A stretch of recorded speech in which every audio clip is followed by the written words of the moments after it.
that I'd been suspicious of her for a long time. I had noticed changes, clear signs of infidelity. Things like working late, frequently sexual upgrades to her closet, more aggressive sex, and losing all interest in all the things we used to care about. I tried several times to talk to her about it, but each time my concerns went unheeded. Sherry, of course, denied that anything was wrong. She said it was just my insecurities and my possessiveness working overtime, so I had no choice but to hire a private investigator. I refused to remain blind to the truth. I would never tolerate my wife cheating on me. I had made that clear from the very beginning of our relationship, and repeated it many times over the 10 years of our marriage, so it was with mixed feelings that I sat in private investigator Jake Sloan's office and listened to his report. I was relieved when he made it clear that Sherry had not cheated. However, that relief was short-lived when he added the word "for now" as he explained my wife was having an affair. It just hadn't gotten to something sexual, but it was only a matter of time. Apparently, Sherry and Todd were what they called working spouses. I hated that term. Sherry had only one spouse, me. Some might find that expression cute and harmless, but to me it meant that she was having an intimate relationship with someone else. Well, as it turns out, that's exactly what she was having, according to the private investigator's report. Sherry and Todd had lunch together every day. Just the two of them. They held hands and sat next to each other. He provided numerous photos of them hugging, sometimes even kissing. I was infuriated by what I saw and wanted to strangle that smug jerk Todd. In addition to lunches, the lovers often worked late together, even though there was no good reason for it.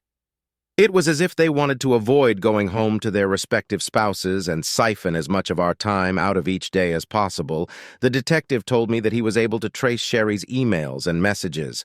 I knew this was completely illegal, and I could never use it in a divorce. In our state, divorce for adultery was possible, but difficult.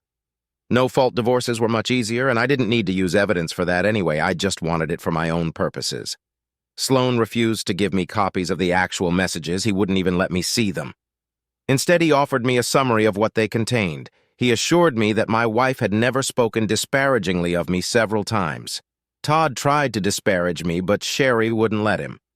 Well, I guess it could have been worse. Emails and texts confirmed their romantic relationship, although neither of them professed love.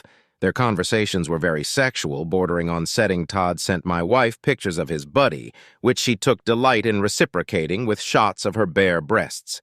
As far as Sloan could tell, she hadn't sent any pictures yet. As I sat in his office pondering my next steps, Sloan gave me the worst news of all.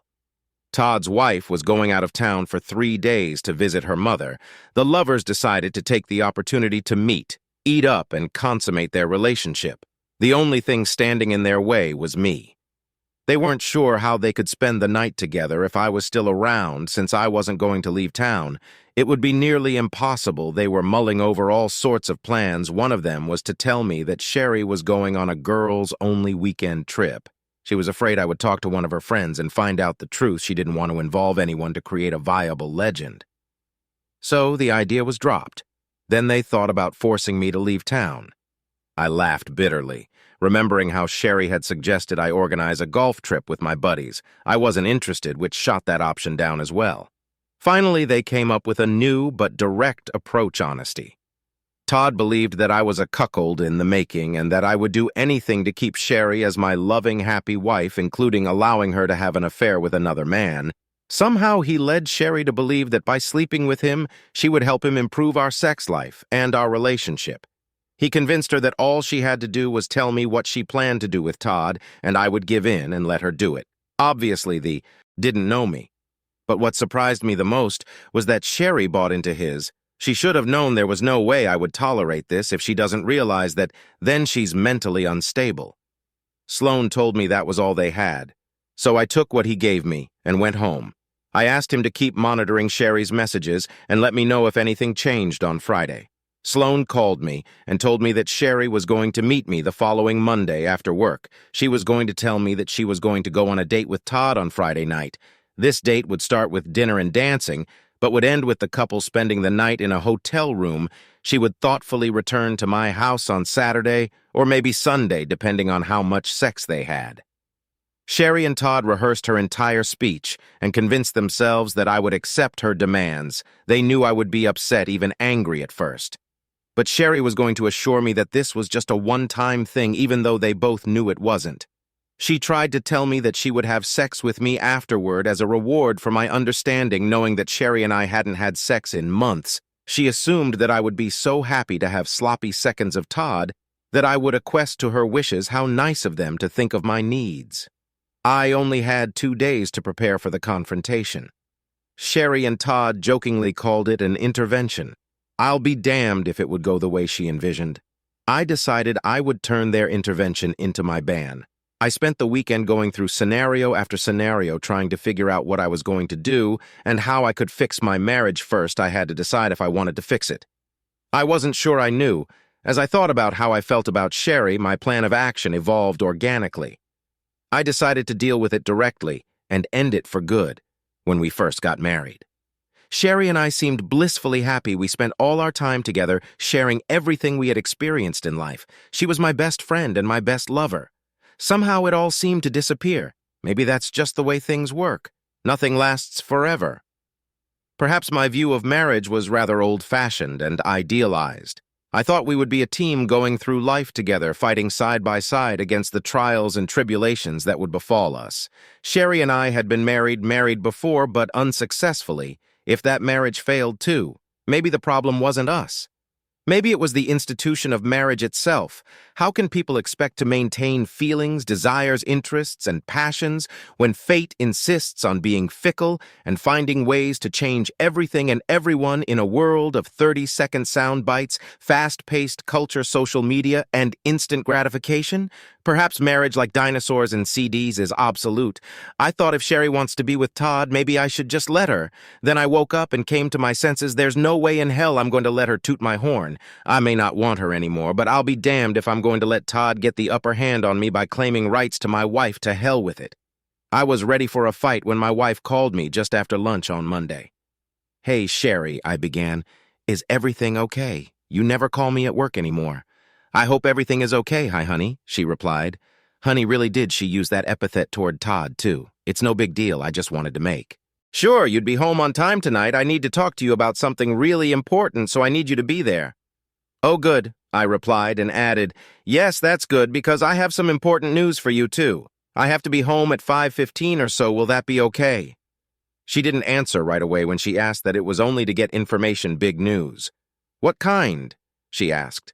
"I'll tell you tonight," I said, and decided to end the conversation.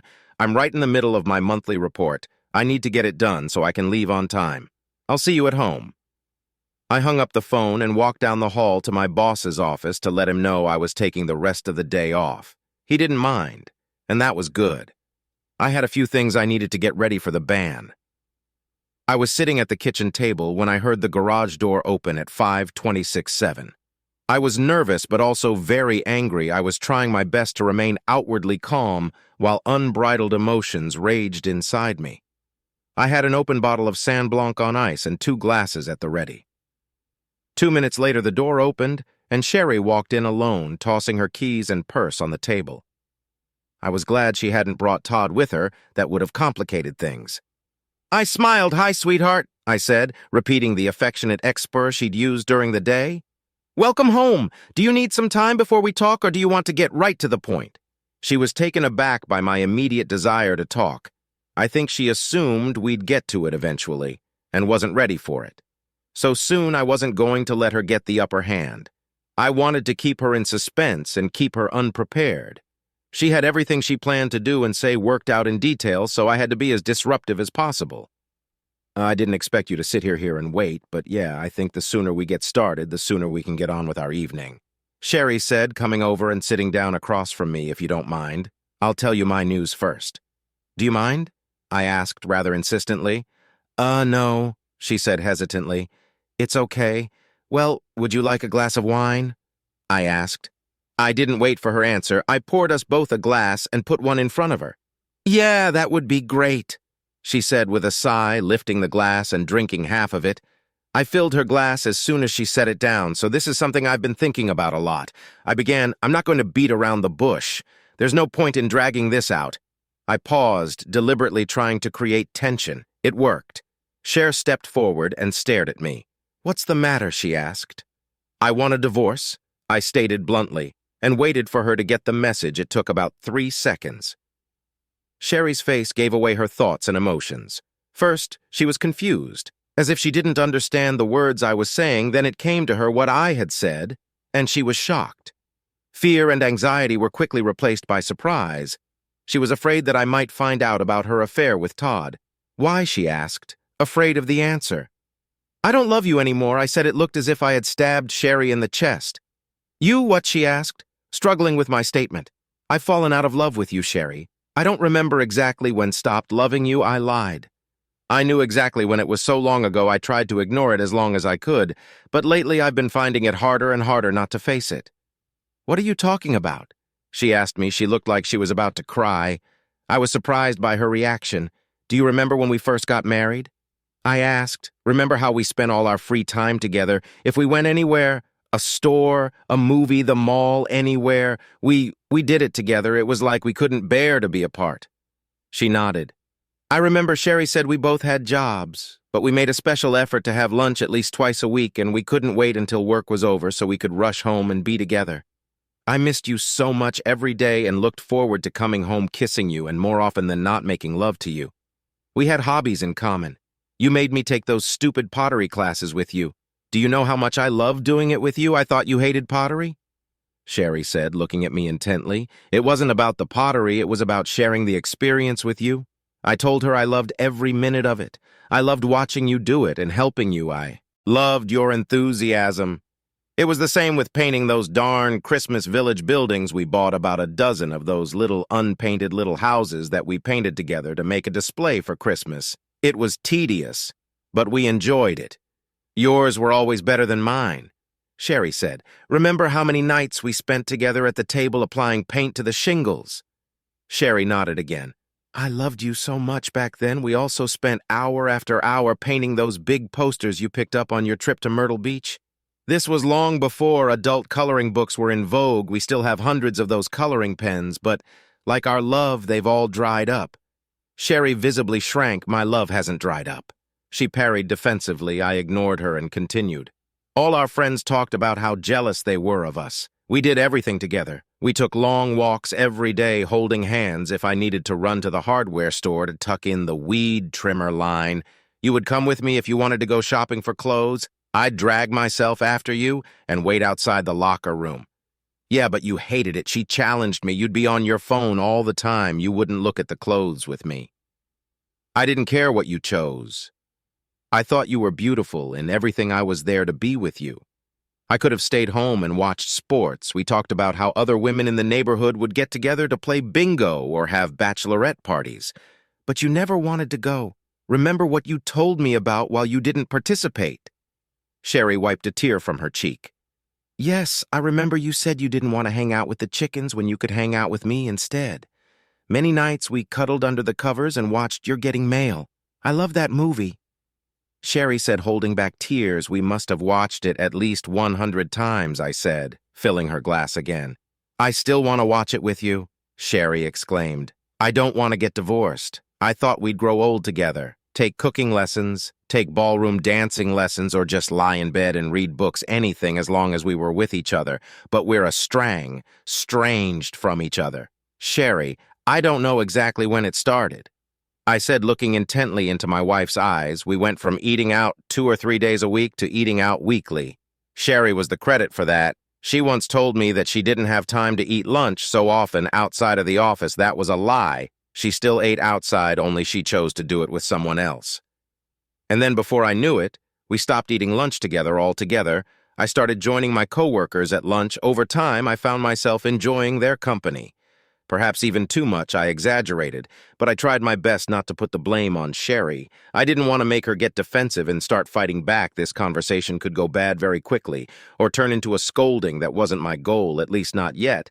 And then coming home early to spend time with each other stopped being so important.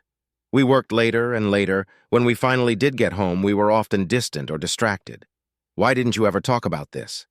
Sherry asked if I had known it was important to you, I would have tried to have lunch with you more often or not work so late. You're right, I said, agreeing with her, even though I'd said it many, many times. I wish I could understand why it wasn't important for you to be with me. Maybe if I had, I could have changed or done something to make you want to spend more time with me. I think I failed in that regard. I felt like I was taking responsibility for our estrangement that was far from the truth. I knew that if I hit Sherry with Todd first, we couldn't end the discussion without it getting nasty. I would never make her see my side of things. I'd be the controlling jealous before I revealed what I knew. I wanted her to remember what we had and think about her role in destroying it. Gradually, we stopped doing almost everything together. You started going to your bachelorette parties. I started going to poker nights. You'd go to spas on the weekends. I'd go golfing. Sherry. We could go all day without talking about the weather or the latest news. Our sex life began to suffer as well. Often we were too tired or not in the mood when we first got married. We couldn't tear ourselves away from each other. We had sex 4 or 5 days a week, often several times a day. I'd fondle you while you cooked, and we'd skip dinner and do it all night. We go to the hot tub all the time, having fun all the time. We haven't gotten in a hot tub in over a year. I thought you didn't want sex anymore. Sherry objected. I have no idea where she got that idea. I think she was justifying her behavior by trying to make it my fault. Oh, God, no, I said with a laugh.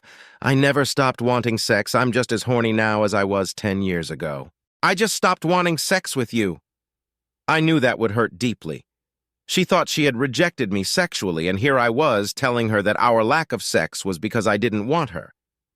I almost would have laughed if I hadn't been so hurt, what Sherry asked in a broken voice. I don't think she expected me to say that you didn't want to have sex with me. I lost all interest, I said absent-mindedly. You were a cold fish. You just laid there. You never wanted to do anything exciting or even remotely naughty. It seemed to me that you wanted to get it over with so you could get back to something more interesting like knitting. All the while, I still wanted weekend sex marathons like I used to. Hell, you didn't even want me to give you an orgasm. Sex with you was boring, Sherry. You didn't even realize it. But the last few times I faked it just to get it over with, you didn't. Sherry objected. You come inside me now. Don't you remember you insisted that I use condoms for sex? Even though you were on birth control, you said it was easier to clean up that way because my semen wouldn't drip out of you for hours. I told you I didn't like using condoms. But you insisted you never looked at condoms, so it was easy to fake it. I just hummed, rolled off, and threw the empty condom away.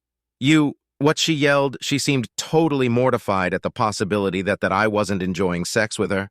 Good, my plan worked? Sorry, Sherry, I said, thrusting the knife in deeper. It was me, not you. She stared at me for a few moments. Her tears had dried her face, flushed. I wasn't sure if it was from anger, frustration, or embarrassment. I refilled her empty glass. She took it and took a big sip. It was only a matter of time, I continued, before we started looking for someone else we wanted to spend time with. I didn't mean me, but she didn't know that. Are you cheating on me? She suddenly asked angrily. Are you in love with someone else, Sherry? You know how I feel about infidelity? I made a vow to you when we got married, and I take that vow seriously. I know your first husband cheated on you just like my first wife slept with a coworker behind my back. I would never do that to you, just as I know you would never stoop so low as to try to toot my horn. How could you think I would do that? I'm sorry, she apologized. You're right. I know you wouldn't do that. She looked guilty and couldn't meet my gaze. Her hands were shaking. Letting wait until after the divorce to sleep together for the first time, I stated clearly, hinting that I had a new love interest, which brings me back to my big news. I've already met with my lawyer and finalized the paperwork. You should be served on Friday. Wait, what she asked? Getting desperate, I told you that you'd be served with divorce papers on Friday. I said, trying not to smile, it's for the best. That way you can get your freedom back and do what you want, and so can I. We can admit that the last 10 years have been a waste of our time and move on. They weren't a waste of time for me. Come on, Sherry, I said, I think you want this as much as I do. I mean, let's be real. You haven't wanted to be with me for a long time. Our wedding was a mistake. I'm not the person you want to be with. No, you're not, she objected. I don't want a divorce. You can't get a divorce just because you want one. I don't want to divorce you. I want to be married to you forever. I love you. I'm sorry, Sherry, but I don't love you anymore. This is a no-fault divorce state, so we can just split all the assets 50-50. I mean, it's remotely possible to get more than half of the assets. But that's only if one of us cheats, and we can absolutely prove adultery. But none of us cheat, and are unlikely to do so before Friday, right? So we can make a clean break. I'd like you to come with me to the bank tomorrow so we can divide the money from all our accounts. Equally, we'll have to open new accounts, get new credit cards, and change all the utility bills, and we'll have to sell the house. I have a realtor coming on Wednesday to put it on the market. Wait, you're in too much of a hurry. Sherry yelled. I don't know what to do. Please stop, she cried again. Don't worry, I've already packed my things and I'll be staying in a hotel room until I can move permanently. You can stay here until the house is sold. Wait, damn it! Sherry shouted. Please wait! There's no need to wait, I said, right? We don't have to put this off any longer. I mean, we have to take care of everything before Friday, don't we? Why, what's so damn important about Friday? She asked demandingly. Well, Friday is the day you go on a date with your boyfriend Todd, right? Isn't that the day you two plan to spend the night in a hotel together and all night? Sherry froze. Her eyes seemed about to pop out of her orbits. Her mouth was open like a dying fish. She tried to say something, but all that came out of her throat was a hiss. Did I have the wrong day?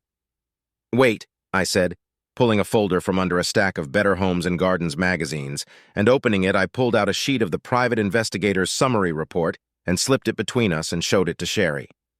I pointed to the part about her plans to Todd on Friday night. No, I'm right, see it.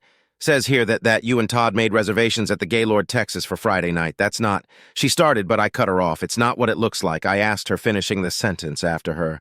Oh, do I need to show you the pictures of you and Todd kissing at lunch? She stared at me, and the tears flowed again. I'm sorry, she said quietly. Now I remember exactly when I stopped loving you. I said with a wide smile on my face. I stopped loving you the day I found out that you were planning to turn me into a cuckold with your co-worker, just like my ex-wife. I'm sorry, honey, she blurted out, trying desperately to convince me I don't love Todd.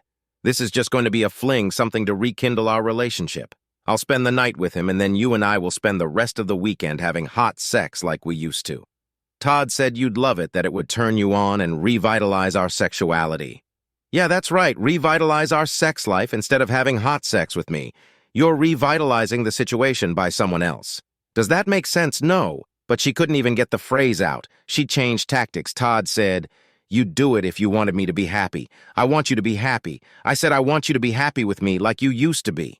I don't want you to be happy with another man. Are you out of your mind? Or what? How could you think I'd be okay with that? You should know how I feel about infidelity, yes. But she tried to find some way to justify her actions. It wouldn't be infidelity. I wouldn't cheat. You will give me your permission. Not in this life, I said. I know that now. I should have realized it from the beginning. I don't know what I was thinking. I guess I was bored and lonely. Todd turned me on again, bored and lonely. How could you be bored and lonely when we were happily in love and enjoying all our time together? I don't know, but she started again. Did you ever think you were bored and lonely because you cut us off? You stopped having lunch with me. You stopped spending time with me and doing things with me. You chose to avoid me and put yourself in that position. You chose to spend time with him instead of me. So if you were bored and lonely, you created this condition specifically so that Todd could be bored and lonely. I don't think I did that. She said, staring at me. She shook her head no. I can't believe I would do that. I thought you stopped coming to my house for lunch because you told me to.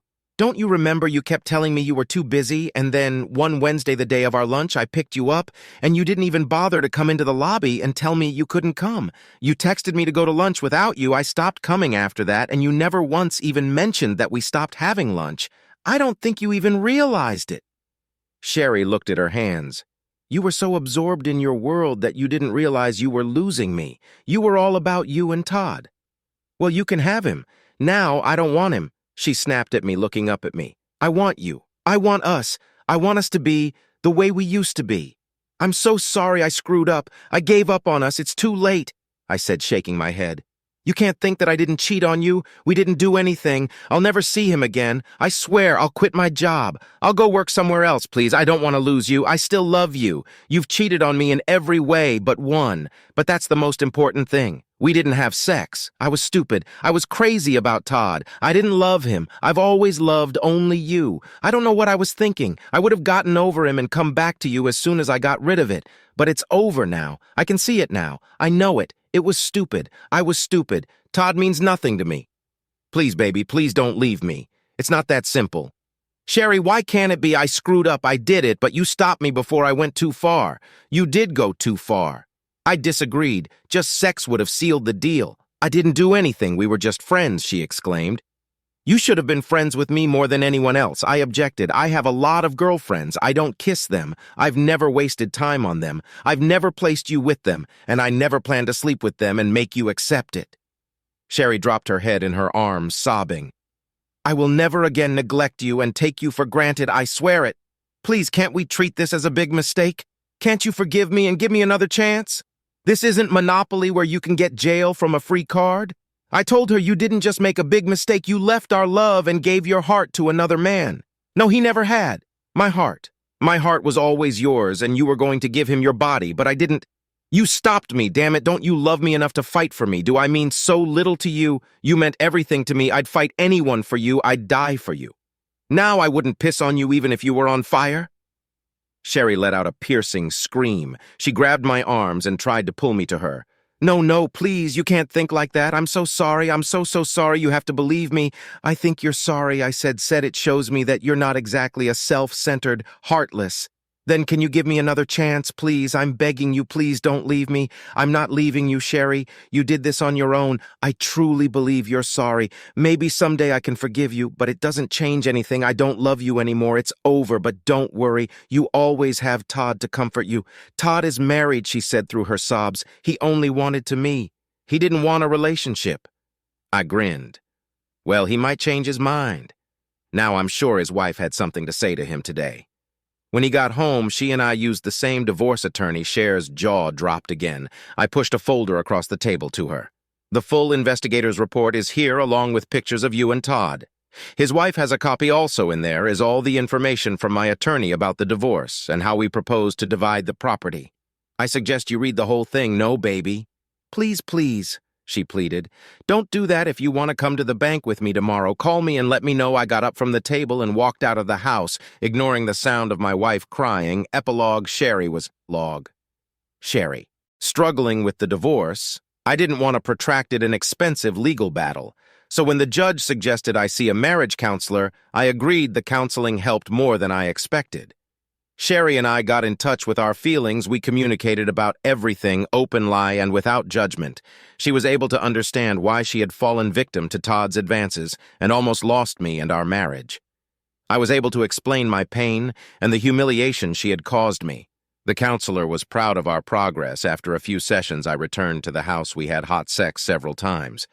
Sherry was very willing to do anything I wanted sexually. A year later, we were back to being the loving couple we were when we first got married. Sherry changed jobs and now worked for my company. We drove to and from work together and ate lunch together every day. We didn't do this because we felt obligated or controlled. We did it because we wanted to be together. In fact, we did almost everything together. We put up a little Christmas tree and finished painting 2 pictures we had given up on years ago. We enrolled in another ceramics class and signed up for ballroom dancing. I even found a box of all the colored pens. Much to my surprise, they weren't dry after all. One night as we were cuddled under a blanket eating popcorn and watching, "You've got mail," Sherry kissed me and said, "Honey, I need to talk to you about something important." I saw tears come to her eyes. I felt my heart skip a beat and I started to panic before I could say anything. Sherry continued, "You're going to be a daddy." I smiled and wiped the tears from her cheek, saying in my best Tom Hanks accent, "Don't cry, seller's good, so I'm just obsessed with happy endings, sue me."